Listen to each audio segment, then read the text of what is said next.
Okay, we want to find what the coefficient of friction is between the table and the block of wood. So here we have our block of wood sitting on a table, and here's our table underneath. So one test that we did last week to figure out what the coefficient between two objects is we take our force scale, we hook it on to the block of wood, and then we pull this way. And if we pull so that the block of wood is moving at a constant speed,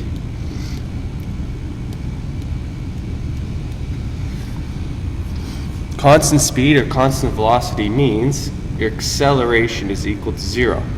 So we can find what the coefficient of kinetic friction is between the block and the wood if we do this procedure.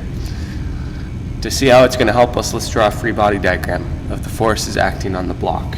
So here's our block. We've got gravity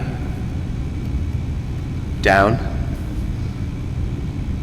normal force up. Now we're going to pull on it with some force.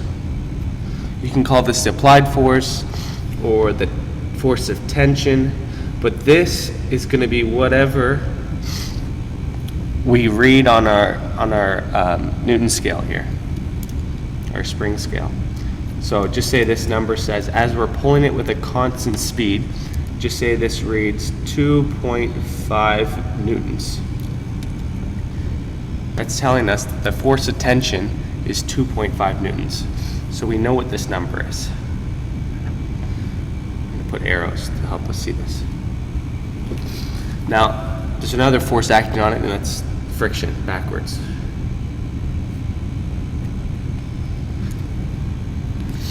Now we want to find what the coefficient of friction is. So let's remind ourselves, force of friction, our definition is the coefficient of friction, if it's moving it's kinetic friction, times the normal force. So we got to figure out what is this coefficient of friction right here. After we've drawn our free body diagram, we think, okay, what's our coordinate system? Now our coordinate system is always in the same direction as the acceleration. So our block is accelerating in this way. So we're going to make our coordinate system positive y, positive x. Now let's look at all our forces in the x and y direction. We have tension, which again is what we measure here, 2.5 newtons. And tension's only in the x direction, it's not in the y direction. Then we've got force of friction, but it's backwards. And that's, again, that's only in the x direction. Our last two forces are the normal force, which is in the y direction, positive y direction, and force of gravity. And both of those are only in our y direction. All right. So we want to figure out what the friction is, and the friction is in the x direction. So let's write our statements. Newton's second law tells us this. Now whenever you write down this statement, you should always ask yourself, is the acceleration 0?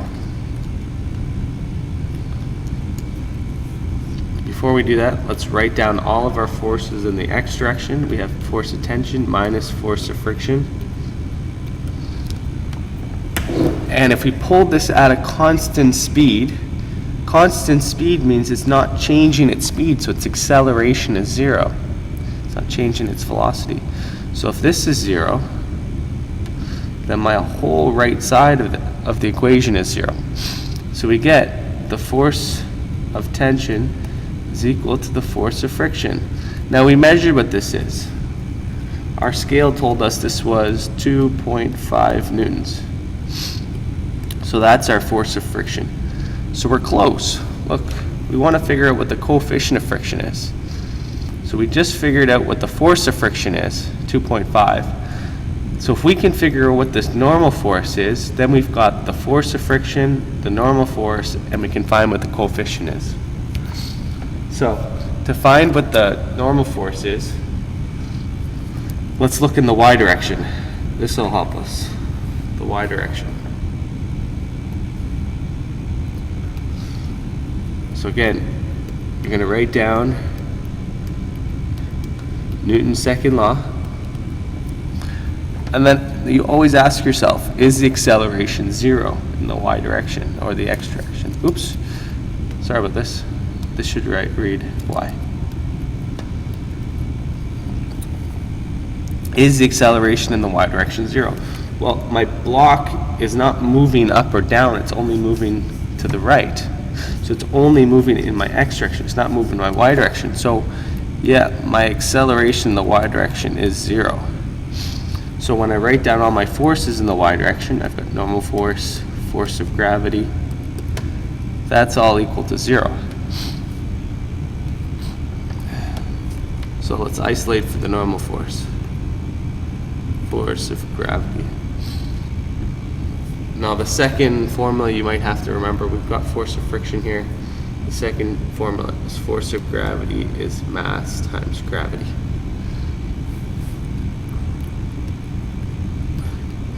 Now this is where we use our balance to figure out what the mass is. So you're going to have to measure what the mass is. I'm going to make up a number right now just for our purposes. Let's say it's 1 kilogram. I'll write this on the next page.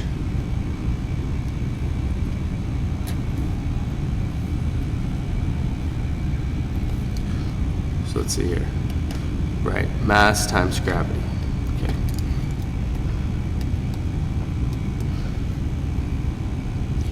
For our case, I'm going to pretend like I measured it and it was 1 kilogram. Now it's very important for this number, your answer's in, or what you measure is in kilograms, not grams. That's our standard units. We got kilograms, meters, seconds, newtons, so it's got to be kilograms. And gravity is 9.8. You can put in the units if you'd like. All right. So we can figure out what this number is. 9.8 newtons. So now we take this information, put a square around it, and we take what we found over here from before with the force of friction, and we plug it into our formula for force of friction. So force of friction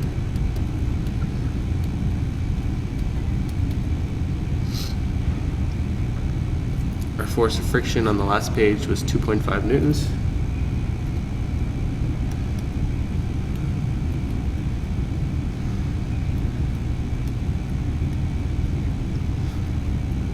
And we isolate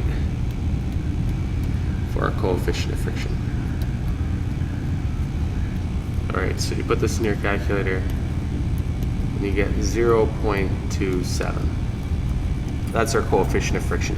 It does not have any units. Okay, that's the process for finding the coefficient between really any two objects.